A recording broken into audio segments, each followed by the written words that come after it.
Hello friends, welcome to home food recipes. આજે આપણે બનાવીશું ચીઝ ગ્રીલ વડાપાઉં. આ વડાપાઉં આપણે પરફેક્ટ રીતે વડા બનાવવાની રીત સાથે બનાવીશું. ખાવામાં આ ચીઝ ગ્રીલ વડાપાઉં ખૂબ જ ટેસ્ટી લાગે છે.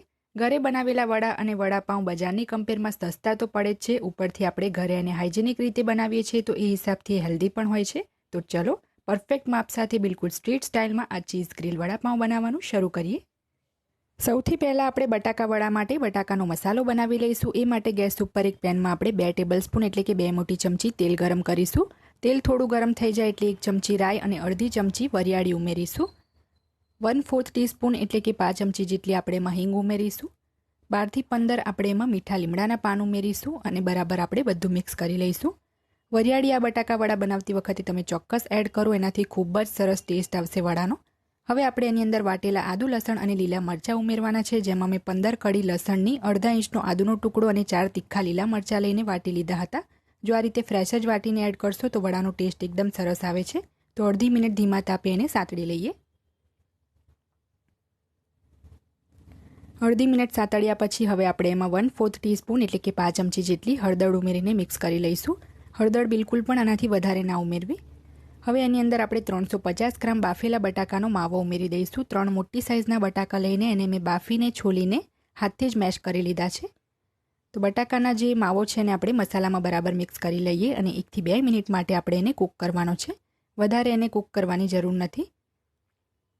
તો અહીંયા મસાલો જે છે એને બરાબર મિક્સ કરીને 2 મિનિટ મેં કૂક કર્યો છે. મિક્સ કરવામાં જ 2 મિનિટ તો લાગી જાય છે. હવે એમાં આપણે સ્વાદ મુજબ મીઠું ઉમેરી દઈશું અને 1/4 ટીસ્પૂન જેટલી આપણે 5 ચમચી જેટલી ખાંડ ઉમેરવાની છે, જે ટોટલી ઓપ્શનલ છે. 1 ટેબલ સ્પૂન જેટલો આપણે એમાં લીંબુનો રસ ઉમેરીશું. એક નાના નંગ લીંબુનો રસ છે. લીંબુના રસ અને ખાંડથી ખાટો મીઠો બટાકાવાળાનો ટેસ્ટ આવે છે. થોડા મેં ઝીણા સમારેલા લીલા ધાણા ઉમેર્યા છે અને બરાબર આપણે મિક્સ કરી લઈશું. હવે આપણે જે ગેસની ફ્લેમ છે એને બંધ કરી દેવાની છે. આપણો જે બટાકાનો માવો છે એમાં બિલકુલ પણ મોઇશ્ચર નથી. આ રીતે જો થોડું સૂકું હશે તો જ આપણા બટાકાવાળા એકદમ સરસ બનશે. તો હવે આ જે મિશ્રણ છે એને આપણે ટોટલી પંખા નીચે મૂકીને ઠંડુ થવા દઈએ. એ પછી જ આપણે આગળની પ્રોસેસ કરીશું.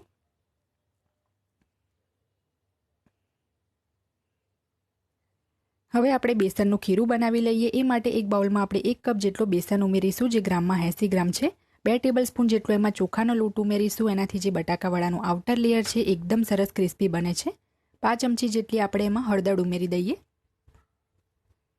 સ્વાદ મુજબ એમાં આપણે મીઠું ઉમેરીશું. અહીંયા મેં 1/4 ટીસ્પૂન જેટલું જ મીઠું ઉમેર્યું છે અને જે કપથી આપણે બેસન માપ્યો હતો એ જ કપથી આપણે અડધો કપ ભરીને પાણી એડ કરવાનું છે. તો થોડું થોડું કરીને આપણે પાણી એડ કરીશું અને મીડિયમ થીક કન્સિસ્ટન્સીનું આપણે ખીરું બનાવીશું. બેસન જે છે એને બરાબર ચાળ્યા પછી મેં કપમાં ભરીને માપ્યો છે, તો 80 ગ્રામ બેસન થયો છે. તો અહીંયા ટોટલ અડધો કપ એટલે કે 120 ml પાણી આપણે એડ કરી દીધું છે. બરાબર આપણે એને મિક્સ કરી લઈએ. આમાં બિલકુલ પણ ગાંઠ ના રહેવી જોઈએ. તો આ આપણું બટાકાવડા માટેનું એકદમ સ્મૂથ બેસનનું ખીરું બનીને તૈયાર છે. વધારે ગાઢું કે વધારે પતલું નથી. તો ખીરુંને ચેક કરવા માટે તમારે 1 ચમચી બેટરમાં ડીપ કરીને એની પાછળની સાઈડ જોવાનું છે. તો આ રીતે સરસ પાછળની સાઈડ કોટ થઈ જાય, મતલબ કે કન્સિસ્ટન્સી પરફેક્ટ છે. બટાકાનો માવો પણ આપણો એકદમ સરસ ટોટલી ઠંડો થઈ ગયો છે. તેમાંથી આપણે જે મોટી સાઇઝનો લીંબુ આવે એ રીતના ગોળ બોલ બનાવીને તૈયાર કરી લેવાના છે. તો આ જ રીતે આપણે બાકીના બધા જ બોલ બનાવીને તૈયાર કરી લઈએ. આટલી ક્વોન્ટિટીમાં 10 બટાકાવડા બનીને તૈયાર થશે. તો અહીંયા તમે જોઈ શકો છો બધા જ બોલ મેં બનાવી લીધા છે. હવે આપણે જે બેસનનું ખીરું બનાવ્યું હતું એમાં 1/8 ટીસ્પૂન એટલે કે 2 ચપટી જેટલો બેકિંગ સોડા એટલે કે ખાવાનો સોડા ઉમેરીને મિક્સ કરી લેવાનો છે. સોડા આપણે છેલ્લે જ ઉમેરવાનો છે અને તેલ પણ મેં ગેસ ઉપર ગરમ કરવા મૂકી દીધું છે, કારણ કે સોડા ઉમેર્યા પછી તરત જ આપણે બટાકાવડા બનાવી લઈશું.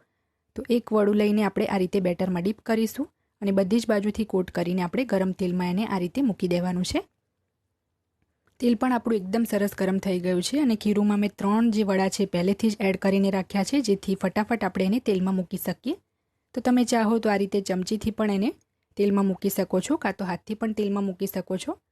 મને હાથથી વધારે પ્રેક્ટિસ છે, તો અહીંયા હું એને હાથથી જ મૂકીશ, કારણ કે ચમચીથી વડા મૂકવાથી બટાકાવડાની પાછળ જે ચમચીની ડિઝાઇન હોય છે એ બેસી જાય છે, તો બિલકુલ પણ વડા સારા નથી લાગતા. તો અહીંયા એકસાથે બધા 10 વડા મેં તેલમાં મૂકી દીધા છે. આ રીતે વચ્ચે વચ્ચે એને ઉલટપલટ કરતા રહીને આપણે લાઇટ બ્રાઉન થાય ત્યાં સુધી તળાવવા દઈએ.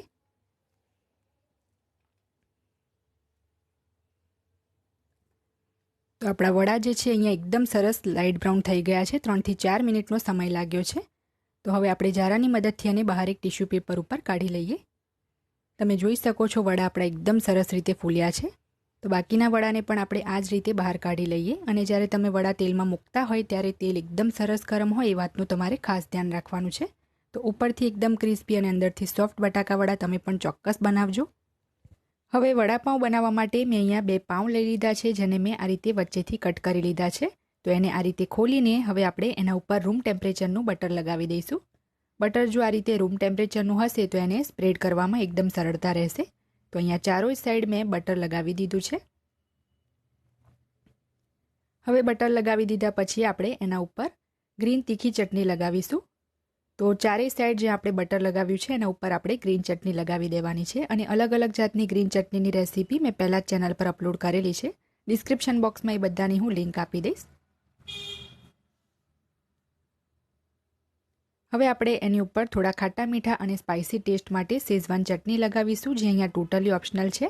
આ હોમમેડ શેઝવાન ચટણી છે, જેની રેસીપીની લિંક પણ હું વિડીયોની નીચે ડિસ્ક્રિપ્શન બોક્સમાં આપી દઈશ.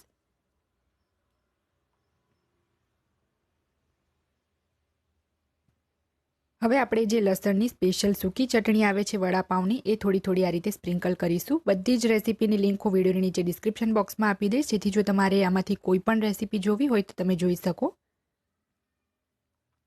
હવે જે આપણે વડા બનાવ્યા છે એમાંથી 2 વડા લઈને આપણે આ રીતે 2 હાથની વચ્ચે દબાવીને થોડા ચપટા કરીને મૂકીશું.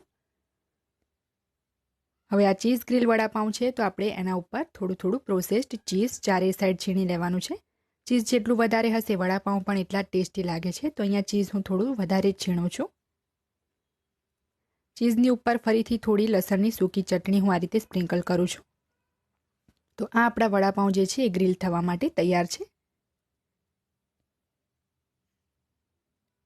હવે અહીંયા મેં એક ગ્રીલ મશીન લઈ લીધું છે. એને આપણે પહેલાં બટર લગાવીને ગ્રીસ કરી લઈએ, જેથી વડાપાઉં નીચેથી બળે પણ નહીં અને આ રીતે બટરથી ટેસ્ટ પણ સારો આવે છે. હવે બંને વડાપાઉંને આપણે આ રીતે મૂકી દઈશું અને વડાપાઉંની ઉપર પણ આપણે થોડું બટર લગાવી દઈશું. એ પછી એને ગ્રીલ થવા દઈશું.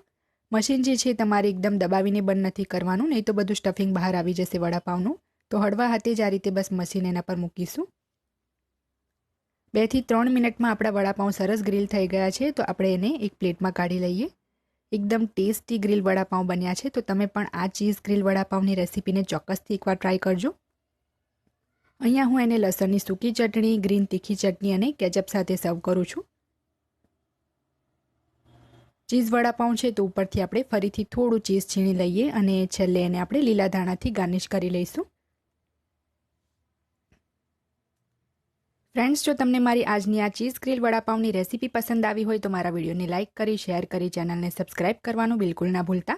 સબસ્ક્રાઇબ બટનની બાજુમાં જે બેલ આઇકન છે એને પણ દબાવજો, જેથી તમને મારા દરેક નવા વિડીયોની નોટિફિકેશન મળતી રહે. અને જો તમારે મારી આ જ રેસીપી હિન્દીમાં જોવી હોય તો મારી હિન્દી ચેનલ ઉપર જઈને જોઈ શકો છો, જેની લિંક મેં વિડીયોની નીચે ડિસ્ક્રિપ્શન બોક્સમાં આપી છે. તો મળીએ નેક્સ્ટ વિડીયોમાં. ત્યાં સુધી આવજો.